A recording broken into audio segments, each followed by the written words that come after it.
우리 성경 말씀 함께 보겠습니다. 오늘 우리에게 주신 하나님의 말씀은 신약성경 요한계시록 11장 14절부터 19절 말씀입니다. 찾으셨으면 제가 봉독하겠습니다.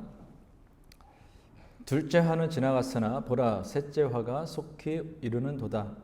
일곱째 천사가 나팔을 불매 하늘에 큰 음성들이 나서 이르되 세상 나라가 우리 주와 그의 그리스도의 나라가 되어 그가 세세토록 왕노릇 하시리로다 하니 하나님 앞에서 자기 보좌에 앉아있던 24장로가 엎드려 얼굴을 땅에 대고 하나님께 경배하여 이르되 감사하옵나니 옛적에도 계셨고 지금도 계신 주 하나님 곧 전능하신 이여 친히 큰 권능을 잡으시고 왕노릇 하시도다.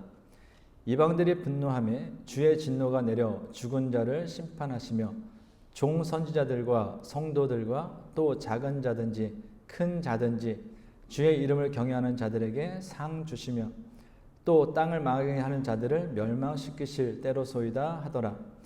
이에 하늘에 있는 하나님의 성전이 열리니 성전 안에 하나님의 언약궤가 보이며 또 번개와 음성들과 우레와 지진과 큰 우박이 있더라. 아멘. 오늘은 일곱째 나팔이라는 제목으로 하나님의 말씀 대언하겠습니다. 요한계시록에는 세 가지의 심판이 있다고 말씀드렸습니다. 그것은 일곱인 심판과 일곱 나팔 심판과 일곱 대접 심판입니다. 그리고 각 심판의 중간에는 삽입된 내용이 나옵니다. 첫 번째 삽입된 내용은 요한계시록 7장 1절부터 17절로 여섯째 인과 일곱째 인 사이에 있습니다. 두 번째 삽입된 내용은 요한계시록 10장 1절부터 11장 13절로 여섯째 나팔과 일곱째 나팔 사이에 있습니다. 지난주까지 살펴본 내용이 두 번째 삽입된 내용인데요. 오늘은 그 삽입된 내용이 끝나고 일곱째 나팔 심판에 대해서 기록하고 있습니다. 오늘 보면 14절입니다. 둘째 화는 지나갔으나 보라 셋째 화가 속히 이르는도다. 첫째 화는 다섯째 나팔 심판을 가리키고 둘째 화는 여섯째 나팔 심판을 가리킵니다. 첫째 화와 둘째 화에 해당되는 다섯째 나팔 심판과 여섯째 나팔 심판은 지나갔습니다. 그러나 아직 셋째 화에 해당되는 일곱째 나팔 심판이 남아 있습니다. 요한계시록에 나오는 세 가지 심판에는 일정한 원리들이 있습니다. 그 중에 하나는 일곱째 인 나팔 심판은 나팔 심판을 부르고 일곱째 나팔 심판은 대접 심판을 부른다라는 것입니다. 무슨 얘기냐면요. 일곱째 인 심판 안에 일곱 나팔 심판이 들어있는 것입니다. 그리고 일곱 나팔 심판 안에 일곱 대접 심판이 들어있는 것입니다.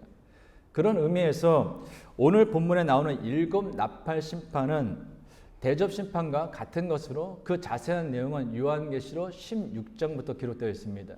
그럼 오늘 본문은 무엇이냐? 오늘 본문은 이 세 번째 나팔 심판, 즉 마지막 심판이 다 끝난 이후 최종적인 상태에 대해서 우리들에게 먼저 보여주는 그 모습을 기록하고 있다라는 것입니다. 오늘 보면 15절입니다. 일곱째 천사가 나팔을 불매 하늘에 큰 음성들이 나서 이르되 세상 나라가 우리 주와 그의 그리스도의 나라가 되어 그가 세세토록 왕 노릇 하시리로다 하니 이 구절을 보면은 세상 나라가 우리 주와 그의 그리스도의 나라가 된다라고 말씀합니다. 여기서 우리 주는 하나님을 가리키는 거죠. 그러니까 이 세상 나라가 하나님 나라와 그의 아들 그리스도 예수 그리스도의 나라가 된다라는 것입니다.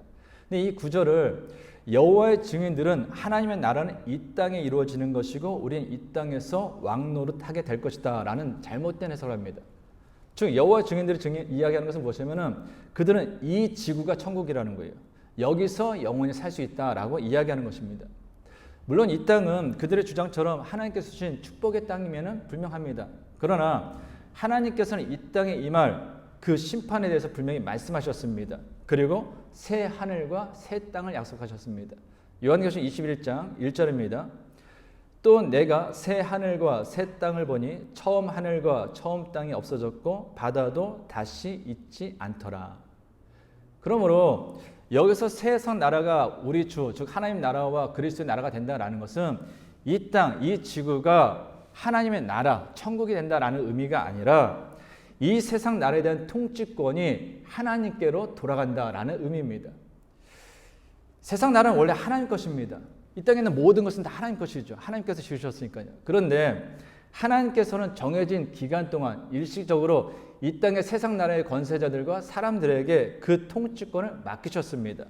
그런데 마지막 순간에는 일시적으로 세상 통치자 사람들에게 맡겼던 그 통치권을 원주인이신 하나님께서 다시 가져가신다라는 것입니다. 그것이 바로 이 구절이 이야기하는 거예요. 그럼에도 불구하고 어리석은 사람들 어떻습니까? 마치 자신이 이 세상의 주인인 것처럼 착각하며 살아갑니다.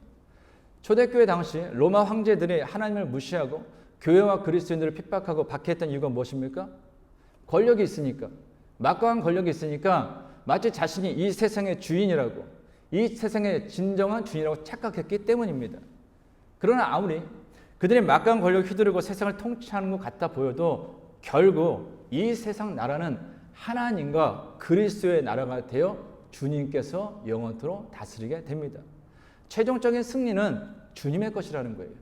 아무리 세상 권력자가 당장은 막강한 권력을 휘두른 것 같고 당장은 자신이 이 세상의 주인과 같아도 결국 최종적인 승리는 주님의 것이다 라는 것이죠. 이것을 알고 믿는 사람들이 바로 우리 그리스도인입니다. 한국 사람들에게 있어서 일본과의 시합은, 일본과 어떤 경기가 있을 때는 이런 얘기 많이 하죠. 가위바위보도 일본에게는 져선 안 된다. 옛날 과거 역사 때문에 일본에 대해서는 저렇게 좀 안 좋은 그 감정이 있습니다. 그래서 일본과 어떤 시합이 있다 보면 한국 사람들은 시작 전부터 끝날 때까지 긴장감을 늦추지 못해요. 왜? 지면 안 되니까요. 근데 일본과 한국의 그 야구 경기를 보면은 일본과 한국의 야구 경기에서 아주 기적적인 드라마가 연출된 적이 참 많습니다. 그중에 이제 대표적인 2006년 WBC 1라운드에서 한국이 일본에 1대2로 지고 있었습니다. 근데 8회에 극적으로 이승엽 선수가 투런 홈런을 때리면서 역전승을 하게 돼요. 그 뒤에는 2015년 WBSC 프리미어 12라는 것이 있는데 그래서 일본과 준결승에서 만났습니다. 그런데 8회까지 0대3으로 한국이 지고 있었어요. 그래서 이번에는 일본을 이길 수 없구나. 패색에 짙었습니다. 근데 놀랍게도 9회에 4점을 뽑아내면서 한국이 일본에 역전승을 하게 됩니다. 근데 잘 생각해 보세요. 지고 있는 그 당시에 한국과 일본의 시합을 바라보면서 얼마나 많은 사람들이 초조했겠습니까? 긴장했겠습니까? 시간이 점점 지나고 지날수록 8회가 되고 심지어 9회가 됐을 때는 어떻겠습니까? 이제 끝났구나. 절망하고 좌절하는 사람이 있었을 것입니다. 그 중에 어떤 사람들은 TV를 보다가 TV를 끄고 나간 사람도 있을 것이고 또 실제로 경기장에 갔던 사람들 중에서도 이번에 끝난다 보다 하고서 그냥 운동장 밖을 나간 사람도 있을 것입니다. 그런데 최종적인 경기 결과 알고 다시 재방송되는 그 한국과 일본의 시합을 보면 그때는 어떨까요? 아무리 초반에 점수를 따지 못하고 지고 있어도 불안하지 않을 것입니다. 좌절하거나 절망하지 않을 것입니다. 이유가 뭐예요? 최종적인 결과를 알고 있기 때문이에요. 아무리 지금은 지고 있어도 최종적인 결과는 한국이 이겼다라는 그 결과를 알고 있기 때문에 아무리 지고 있어도 좌절하거나 절망하거나 한탄스러워하지 않는다라는 것이에요. 신앙생활이 이와 동일하다라는 것입니다. 지난주에도 말씀드린 것처럼 기독교인에 대한 박해는 초대교회만 있었던 것은 아닙니다. 지금도 우리가 느끼지 않는다 할지라도 세상에 있는 많은 나라에서는 기독교인은 그 이유 때문에 수많은 사람들이 물질적인 피해, 심지어는 육적인 고통을 당하고 있습니다. 때로는 나 혼자 교회를 다니고 예수님을 믿기 때문에 가정에서 어려움을 당하는 사람들이 있어요. 심지어는 학교에서, 직장에서 왕따 아닌 왕따를 당하고 조롱을 당하는 사람들도 있다라는 것입니다. 그럼에도 불구하고 좌절하거나 절망하지 않는 이유가 무엇입니까? 결국 최종적으로 승리하는 것은 우리 주님임을 알고 있기 때문이에요. 그리고 우리 역시 그 주님과 함께 승리의 영광에 동참할 것을 알기 때문에 견디고 이길 수 있다라는 것입니다.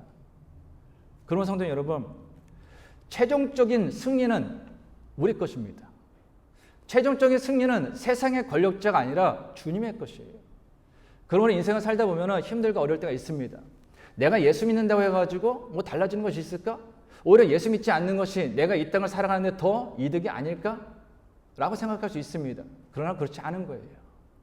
그러므로 때로 힘들고 어려운 일이 있다 할지라도 그래, 결국 승리는 주님의 것이고 주님을 믿는 나의 것이다 라는 그 사실을 믿으심으로 늘 언제나 믿음 안에서 주님과 함께 주어질 그 하루하루를 살아갈 수 있기를 바랍니다.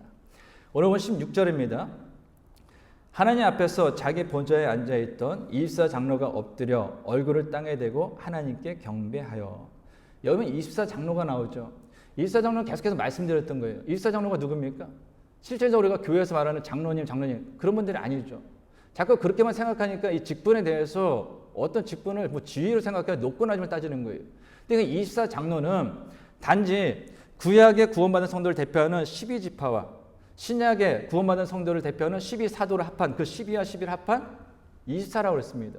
이 24장로라는 것은 이 땅에 구원받은 모든 하나님의 성도들을 상징적으로 나타내는 거예요. 그 성도들이 마지막 그 순간 모든 것이 완성됐을 때 무엇을 하고 있습니까? 엎드려 얼굴을 땅에 대고 하나님께 경배합니다. 당연한 거죠. 세상 임금들도 신하들로부터 찬양을 받습니다. 하물며 만왕의 왕이신 그 하나님께서 하늘의 천사들로부터 경배를 받으실 때 하나님의 은혜 가운데 구원받은 사람들이 그 하나님을 경배하는 것은 너무나 당연한 것이죠. 하나님 앞에 엎드려 얼굴을 대고 경배하지 못하더라도 마음으로 그 하나님을 예배하는 것은 너무나 당연하다라는 것입니다. 코로나가 끝난 것 같으면서도 안 끝내요. 맞죠?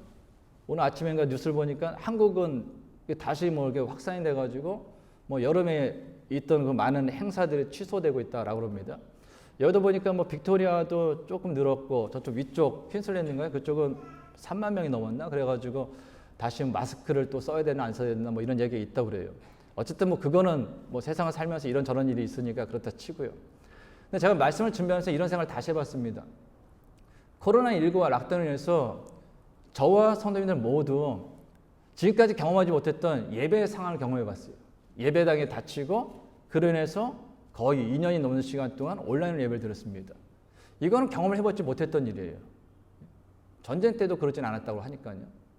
그런데 락다운을 지내는 그 2년 동안에 예배당에 닫히고 그래서 예배를 못 오고 그래서 집에서 온라인 예배 드리는 그 순간에 그 시간을 지내면서 야, 주일날 내가 예배당에 가서 성도들과 함께 예배 드리는 것이 얼마나 큰 행복이었는지 얼마나 소중한 시간이었는지 얼마나 귀한 것이었는지 깨달았다면 그에게 있어서 그 2년이라는 온라인 예배는 하나님께서 예배를 회복할 수 있는 예배가 얼마나 소중한 건지 알 수 있는 축복의 기회가 되는 거죠. 하나님께서 주신 축복의 선물이 되는 것이죠.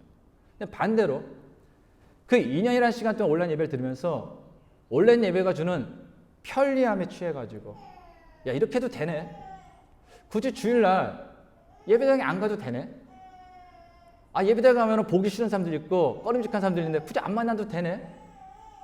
야 그럼 내가 편안한 시간에 그냥 집에서 아니면 뭐 회사에서 아니면 내가 원하는 그 뭐 어디 놀러 가서든 어디서든 그냥 온라인으로 예배 드리면 되지 라고 생각해가지고 상황이 바뀌었음에도 불구하고 여전히 온라인으로 예배 드리는 것을 즐긴다면 그에게 있어서 온라인 예배는 하나님께 온전한 예배를 드리지도 못하도록 사단이 만든 그 사단의 악한 도구에 넘어가는 것이 되는 것이죠.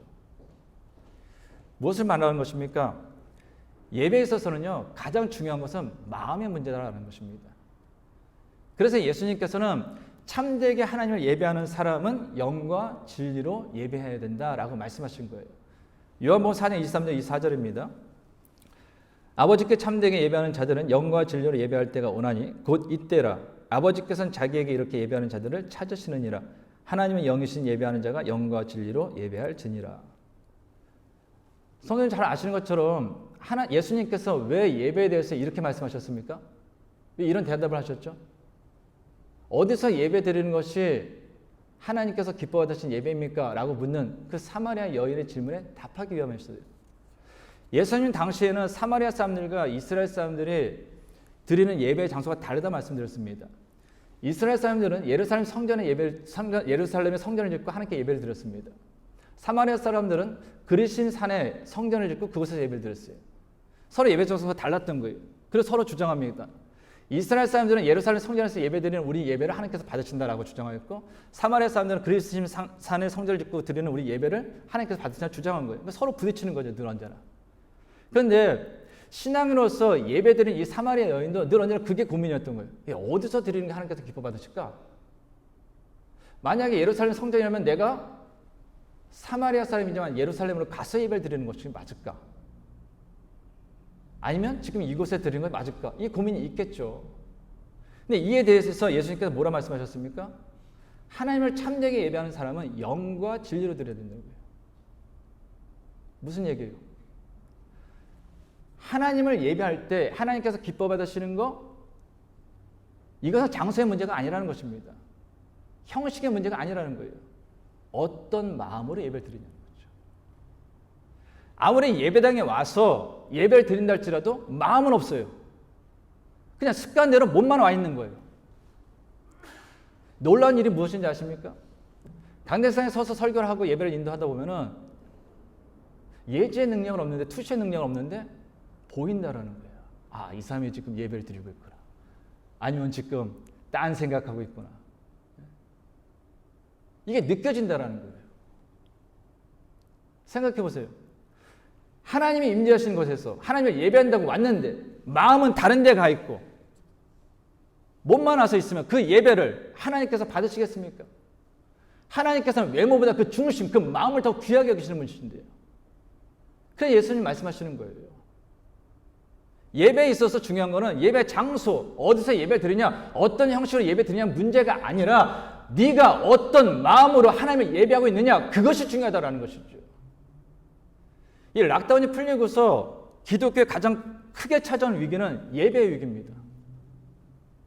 저는 목사님들을 잘 만나지는 않습니다. 그런데 이제 간혹가다 연락 와가지고 이렇게 좀 만나요. 그럼 얘기 들어보면 다 그 얘기예요. 주변에 있는 교회들이 다 락다운 이전과 이후에 예배당에 오는 성도들 수가 많이 줄었다는 거예요. 특히 젊은 사람들은 예배당을 잘 안 온다고 합니다. 온라인으로 드리거나 아니면 신앙이 없어졌거나. 호주 통계 보니까 최근에 기독교 숫자가 줄었어요. 많이 줄었습니다. 그런데 기독교 핵심은 예배입니다. 그래서 기독교 회복되려면 예배가 회복되어야 되는 거예요. 그런 사랑하는 성도 여러분, 우리가 정말로 하나님을 믿고 하나님을 섬기는 사람이라면 우리는 진짜 마음을 다해서 정성을 다해서 하나님을 예배해야 합니다. 이 예배드린 이 시간을 소중히 여기면서 이곳에서 나를 기다리셨던 그 하나님, 보잘것없는 나의 찬양, 부족한 나의 기도, 나의 마음을 원하셨던 그 하나님을 생각하면서 우리는 정말로 그 주어진 짧은 시간 동안에 최선을 다하여서 하나님을 예배해야 된다라는 것입니다. 그래야 이곳에 계신 그 하나님을 만나는 거예요. 예전에 그런 말씀 드리지 않았습니까? 예배자는 예배당을 나가면서 꼭 스스로에게 물어봐야 되는 질문이 하나 있다고 했습니다. 그게 뭐예요? 나 오늘 이곳에 계신 하나님을 만났는가라는 거예요. 예배당은 사람을 만나러 오는 것이 아닙니다. 예배당은 하나님을 만나러 오는 거예요. 물론 하나님은 일상의 삶 가운데 늘 언제나 계십니다. 근데 잘 생각해 보세요. 예배당에서도 하나님을 못 만나는 사람이 어찌 일상의 삶 가운데서 나와 함께 계시는 그 임마누엘 되시는 하나님을 만날 수 있겠습니까? 예배당에서조차 하나님께 내 마음을 드리지 못하는 사람이 일상의 삶에서 어떻게 내 마음을 하나님과 나누며 살 수 있는가라는 거예요. 그건 다 거짓말이죠. 그래서 예배당은요, 우리가 신앙생활하는 게 완성되는 것이 아니라 출발되는 것이에요. 이곳에서 나와 함께 계신 그 하나님과 마음을 나누면서 그 교제가 이루어질 때 비로소 예배당을 나가서 시작되는 그 수많은 시간들 속에서 입만 내신 그 하나님과 동행만 살 수 있다라는 것입니다. 그래야 주님이 지금 오시든 내일 오시든 아니면 개인적으로 주님이 지금 나를 부르시든 내일 부르시든 관계없이 하나님 앞에 기쁨으로 감사함으로 설 수 있지 않겠습니까? 그러므로 저와 여러분 모두가 하나님 앞에 진정 마음을 드릴 수 있는 예배자 되시길 바랍니다. 오늘 본 17절입니다. 이르되 감사하옵나니 옛적에도 계셨고 지금도 계신 주 하나님 곧 전능하신 이여 친히 큰 권능을 잡으시고 왕노릇 하시도다. 엎드려 얼굴 땅에 대고 하나님께 경배하며 찬양하는 24장로가 첫 번째 한 고백이 무엇입니까? 감사예요. 감사하옵나니. 무엇을 얘기하는 걸까요? 하나님을 예배하는 사람, 하나님 안에서 구원받은 사람의 특징은 감사라는 거예요. 감사. 감사는요, 성경에서 이야기하는 감사는 사람과 사람, 사람과 환경에 관계되는 감사가 아닙니다. 사람과 관계되는 감사라면요, 어떻게 범사에 감사할 수 있겠습니까? 예? 환경과 관계되는 감사하면 어떻게 범사에 감사할 수 있겠어요? 모든 것에 감사할 수 있겠어요? 예? 성경이 이야기하는 감사는 구약이든 신약이든 모두 하나님께 관계되는 겁니다. 그러니까 감사의 조건이 하나님이라는 거예요. 내 환경이 좋든지 나쁘든지, 내 상황이 좋든지 나쁘든지, 내 건강이 좋든지 나쁘든지, 내 계획이 이루어지든지 이루어지지 않든지, 사람과의 관계가 좋든지 나쁘든지 관계없이 하나님 때문에 감사하는 것, 그것이 바로 우리 기독교의 그리스도인의 감사라는 것입니다. 그래서 성경에 보면요, 야, 감사 좀 해라, 감사해야지 부탁하지 않아요. 권유하지 않습니다. 범사에 감사하라고 명령하는 거예요. 이유가 무엇입니까? 신실하신 그 하나님은 영원히 우리와 함께 하시며 우리에게 들어오는 가장 좋은 것을 주시기 때문이에요. 그래서요, 하나님 안에서, 믿음 안에서 생각해 보면, 모든 것을 다 돌이켜 보면요, 감사하지 않을 것이 하나도 없습니다. 저는 이렇게 짧은 인생이지만 살다가 힘들고 어려운 순간이 되면은 늘 하는 게 있어요. 하나씩 다시 한번 되새겨 봅니다. 주님 안에서 다시 한번 다 생겨봐요. 아, 그때 그 사람 만나서 그 환경에서. 근데 그러다 보면은 놀라운 일은 감사해지게 돼요. 막 화나고 그랬었는데 생각해 보면, 아, 그래, 그게 은혜였고 또 그게 감사였지. 믿음이라는 것은 하나님 안에서 돌이켜 보면서 감사하는 거, 그게 믿음인 거예요. 믿음이 없을 때는 생각해보면 억울해요. 생각해보면 화가 나요. 근데 믿음이 생기면 생길수록, 믿음이 커지면 커질수록 생각하면 생각할수록 감사한 일이에요. 그 당시에 화났던 일도, 그 당시에 억울했던 일도, 그 당시에 손해봤던 일도 감사해지는 거다라는 것입니다. 탈무드에 보면 이런 내용이 있더라고요. 가장 강한 사람은 자신을 이기는 사람이고, 가장 지혜로운 사람은 모든 사람들에게서 배우는 사람이고, 가장 행복한 사람은 자기가 가진 것에 감사하는 사람이다. 그렇죠. 없는 것만 생각하면요, 아무리 수백만 불을 가지고 있어도 불행한 거예요. 왜? 없으니까.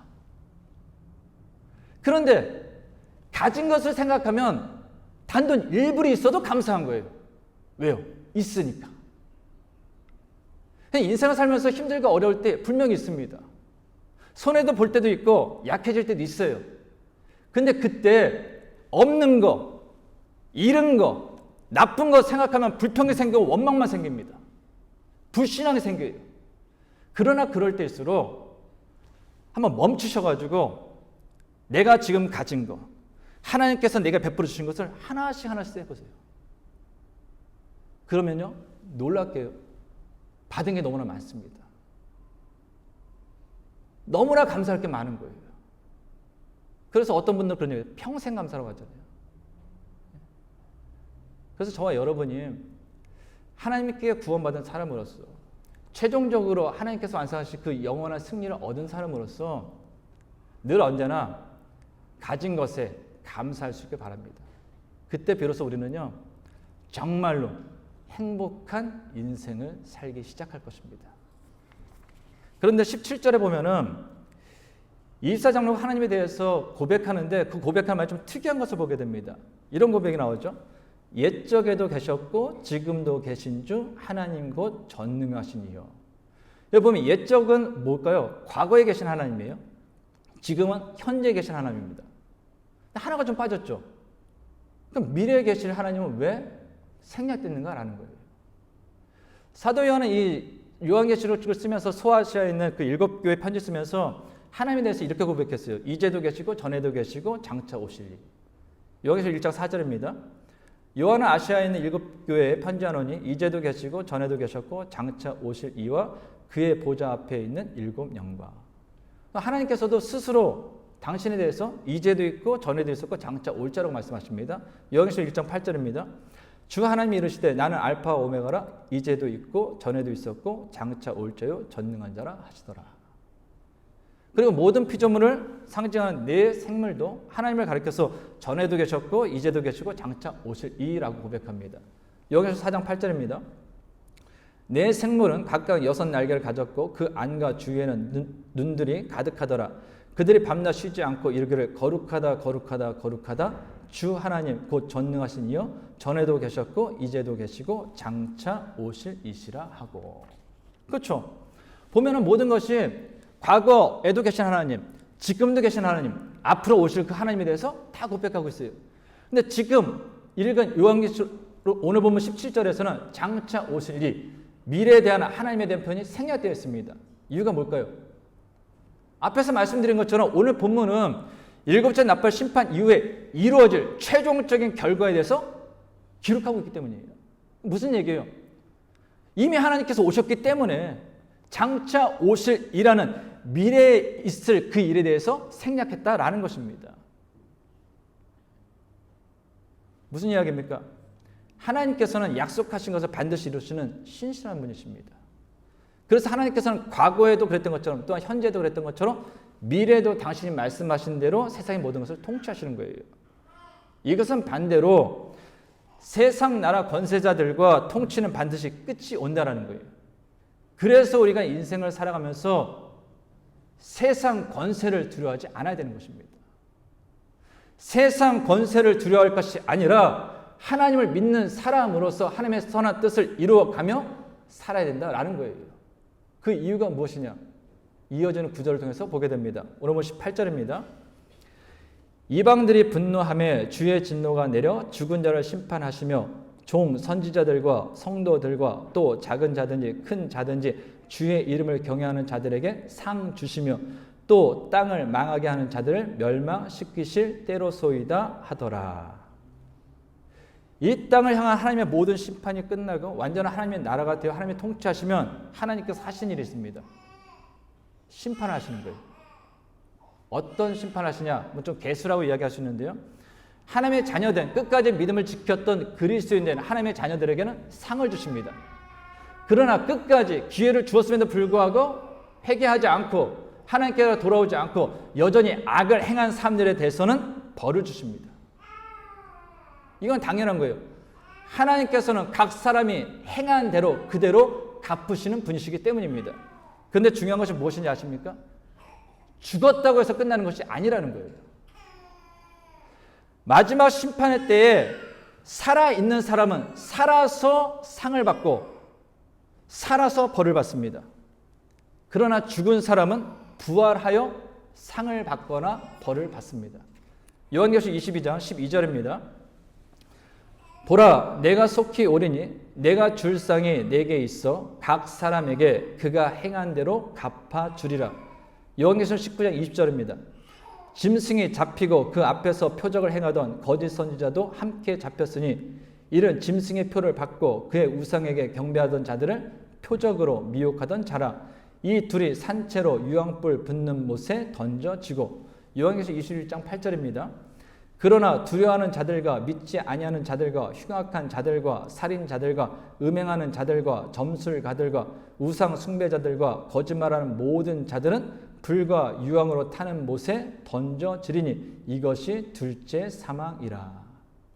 성도님 기억하실지 모르지만 우리 기독교에서는 신학적으로 죽음에 대해서 세 가지 죽음이 있다라고 말씀드렸습니다.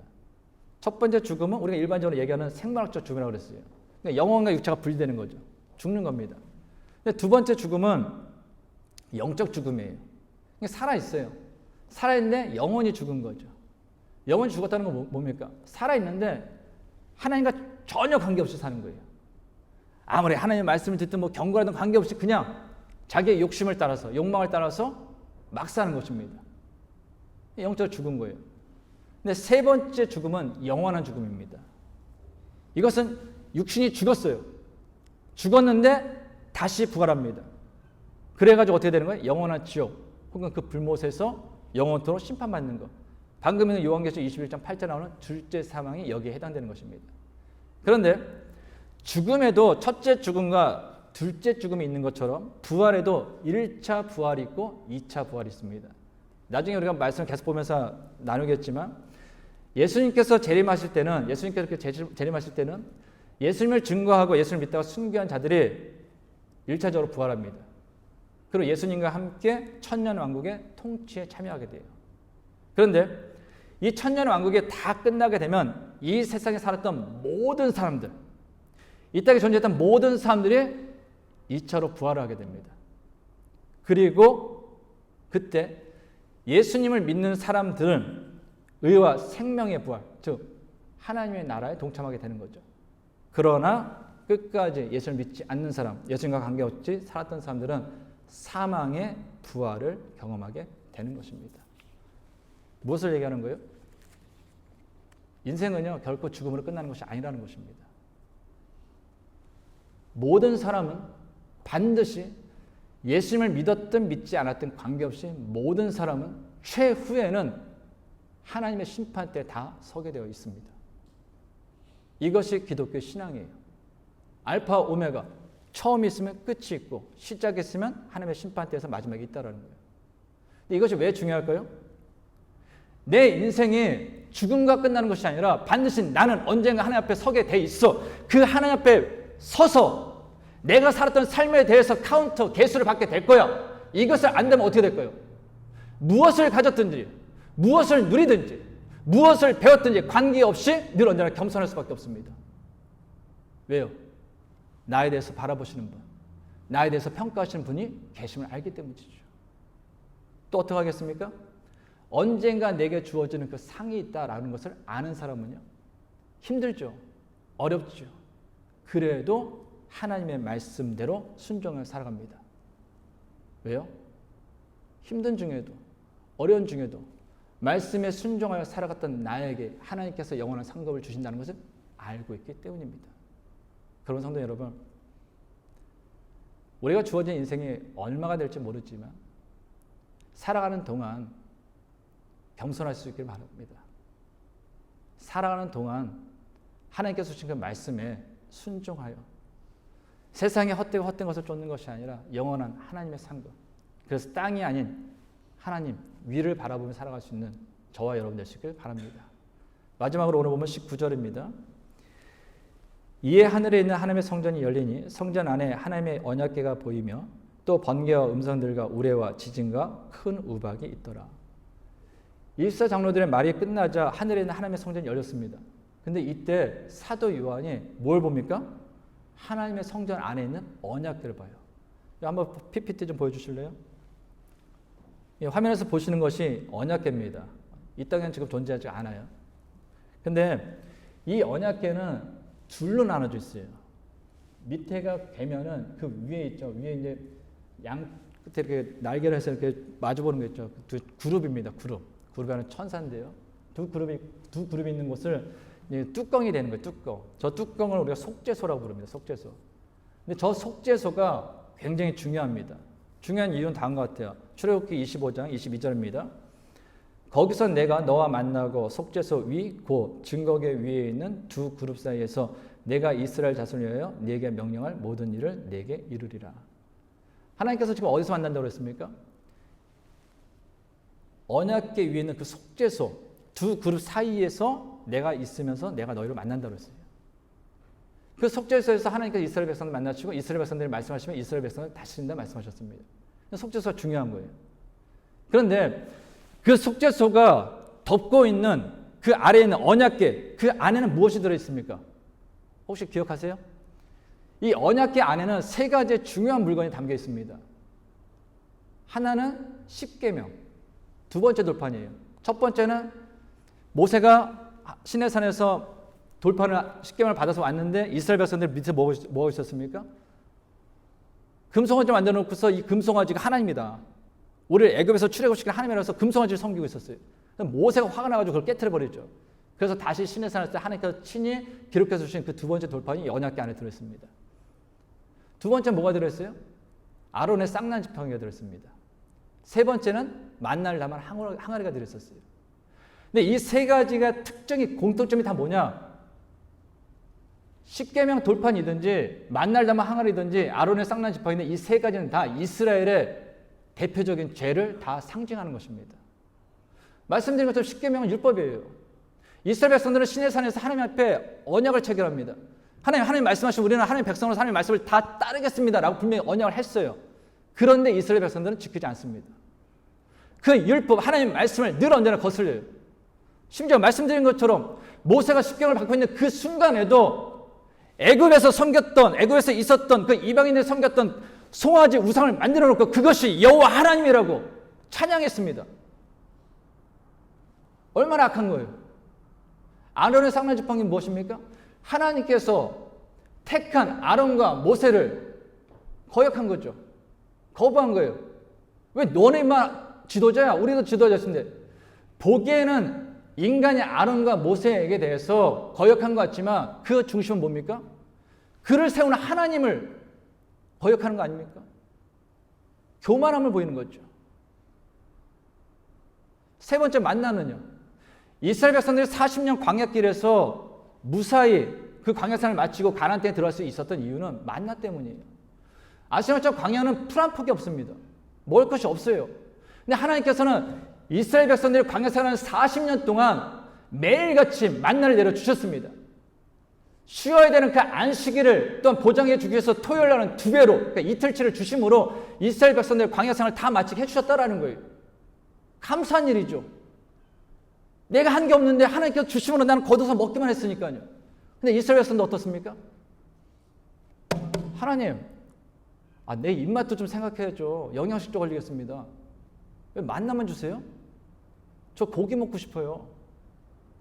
그러면서 뭐라고 그래요? 우리가 애굽에 있을 때는 고깃가마 옆에서 맨날 고기 먹었는데 거짓말이죠. 애굽에서 노예 생활하던 사람들 어떻게 바로가 매일같이 그 고기를 줬겠습니까? 그러면 왜 굳이 나와요? 거기서 먹고 살지. 힘들고 어렵다고 고통스럽다고 제발 나가게 하나님 앞에 물구지자고 하나님께서 그 소리 들으시고 나오게 했더니 이제 맨날 만나를 주셔가지고 먹여 살려줬더니 고기 먹고 싶습니다. 이거 먹고 싶습니다. 저거 먹고 싶습니다. 하나님께 원망하고 불평했던 모습이 만나 항아리예요. 그러면 하나님께서 언약궤 안에 있는 이 뭡니까? 두 번째 십계명 판이든지 만나 항아리든지 아론의 쌍난지팡이 보면은 이스라엘 백성들을 살려주고 싶지 않죠. 멸하고 싶으시죠. 근데 그걸 뭘로 덮었다고요? 속죄소라는 뚜껑으로 덮었습니다. 덮었다고 해가지고 안 보이진 않죠. 보여요. 그런데 중요한 건 이거죠. 대제사장이 이스라엘 백성들을 위한 속죄 제물을 잡아가지고 거기다 그 속죄소 위에다가 속죄 제물의 피를 뿌리는 거예요. 그럼 어떻게 될까요? 모든 것이 다 가려지는 것입니다.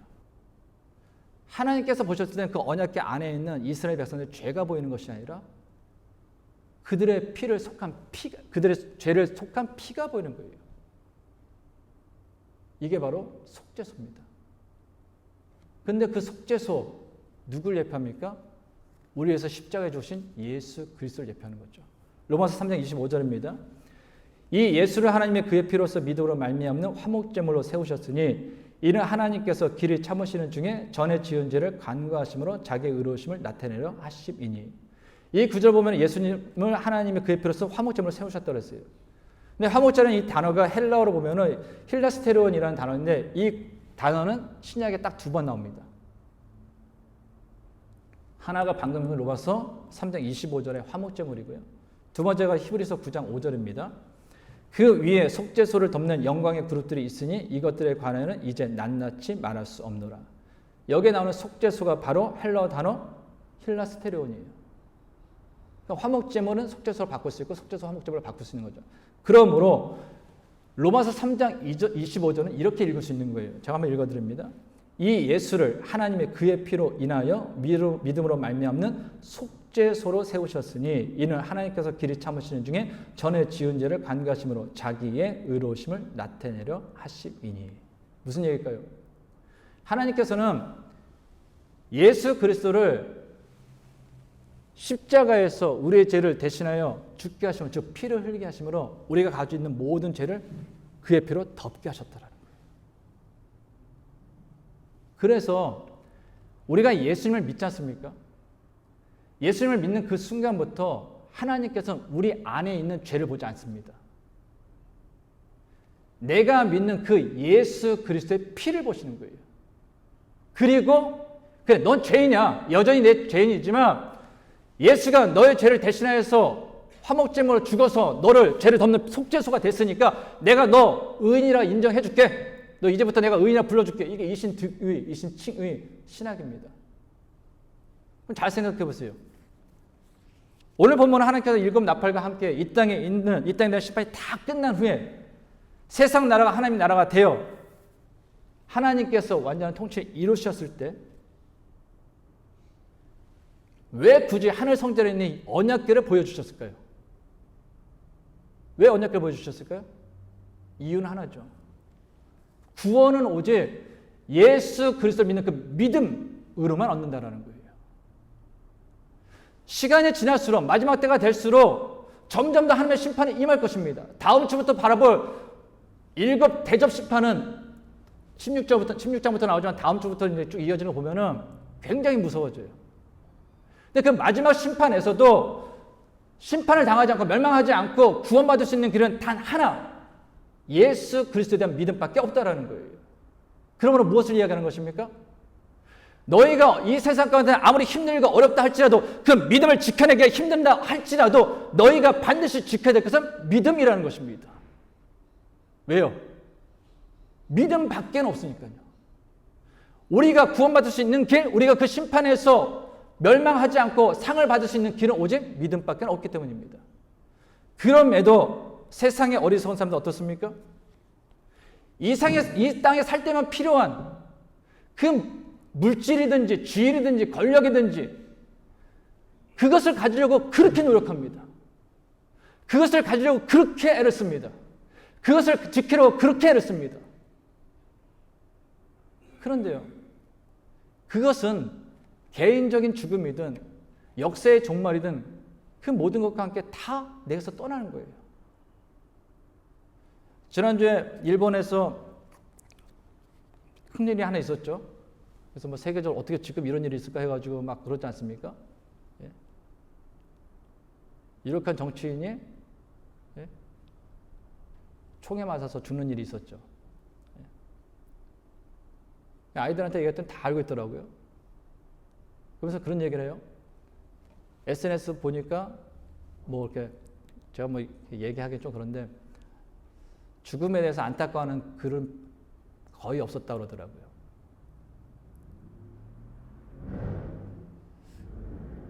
그 죽은 사람은 정말로 자기가 원하는 것을 이루기 위해서 최선을 다해서 살았을 것입니다. 그렇죠? 공부도 열심히 했을 것이고 뭐 주변의 인간관계도 자기가 권력을 누리기 위해서 했겠죠. 근데 그렇게 죽을 줄 알았을까요? 그리고 그가 죽은 뒤에 그런 평가가 있었을 거라고 그런 생각을 했었을까요? 만약에 그렇게 죽은 줄 알았다면, 만약에 죽은 뒤에 사람들의 평가가 그럴 줄 알았다면 그는 그렇게 살지 않았을 것입니다. 근데 잘 생각해 보세요. 저와 여러분도 죽을 거예요. 그럼 우리는 내 죽음이 언제 찾아올지, 어떻게 죽을지, 내가 죽은 뒤에 사람들이 나를 어떻게 평가할지 생각해 보셨습니까? 아니, 하나님 앞에 섰을 때 하나님께서 내 인생을 쫙, 내 인생에 대해 적어놓은 책을 펼치시면서 쭉 얘기하실 때 그 시간을 한번 생각해 보셨습니까? 우리가 그것을 기억해 산다면 정말로 인생을 살면서 중요한 것이 무엇인지, 지켜야 될 것이 무엇인지 답이 나올 것입니다. 그래서 세상이 아무리 험해져도요, 악해져도, 더러워지고 썩어져도 우리는 믿음을 지켜야 됩니다. 그 믿음 때문에 때로는 힘들 수 있어요. 그 믿음 때문에 손해볼 수 있습니다. 그럼에도 불구하고 믿음을 지켜야 돼요. 왜요? 우리를 구원하시고자, 우리에게 그 믿음을 주시고자 하나님께서 독생자 외아들 예수 그리스도를 이 땅에 보내시고 그 주님께서 우리의 피를, 우리의 죄를 대신하여 십자가에서 친히 피 흘려 죽으셨기 때문입니다.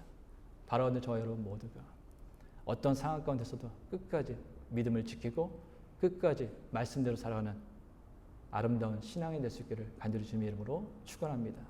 기도하겠습니다. 하나님 아버지, 이 땅에 많고 많은 사람들 중에서 저희를 택하사 은혜 가운데 믿음을 선물로 주심을 감사합니다. 그러나 오늘 저희들이 살아가는 세상은 주님께서 주신 믿음을 지키며 믿음대로 말씀에 순종하여 살아가기가 너무나 힘든 세상입니다. 그러나 의인은 오직 믿음으로 말미암아 살리라고 말씀하신 것처럼 아무리 세상이 변하고 사람들이 변해도 끝까지 믿음을 지키며 믿음으로 살아가는 하나님의 사람이 되게 하옵소서. 끝까지 믿음을 지킬 수 있는 힘과 믿음으로 살아갈 수 있는 능력을 주옵소서. 예수님의 이름으로 기도하옵나이다. 아멘.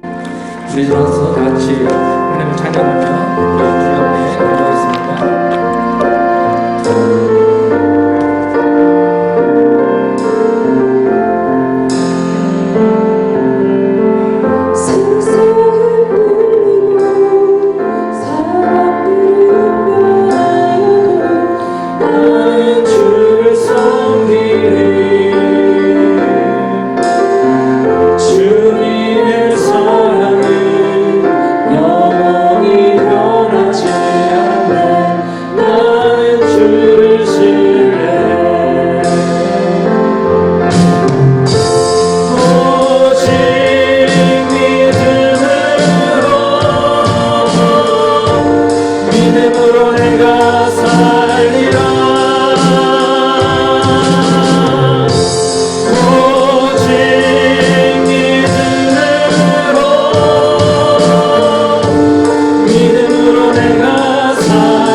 그날에 오기 전에는 믿음이 참 보잘것없는 것처럼 보일 수 있습니다.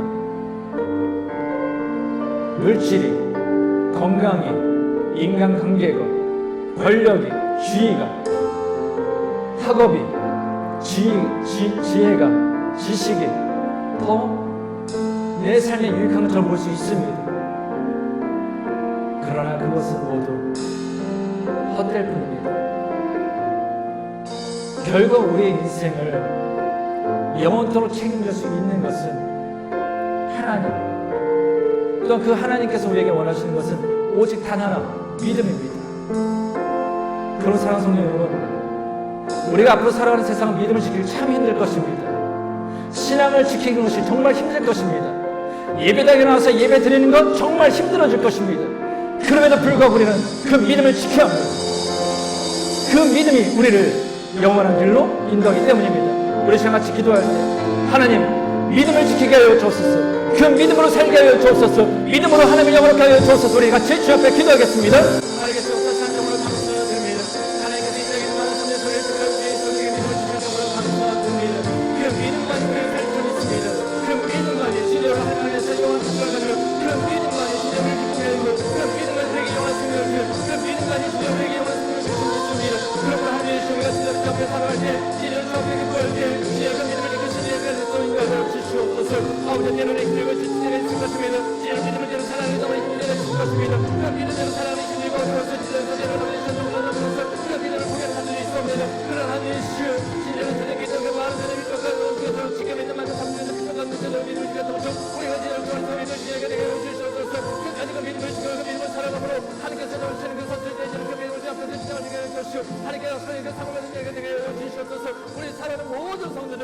주신 시간 믿음 안에서 승리하는 자 될 수 있도록 지금부터 멈춰주시고 그 믿음을 지킬 수 있도록 삶에 또 힘과 능력을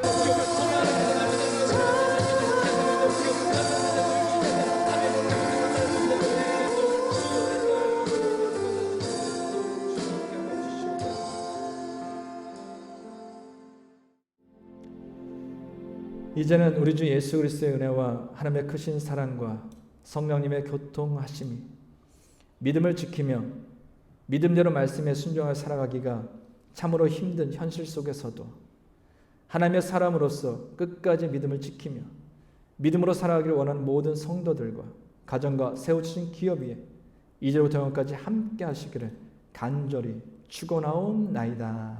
아멘.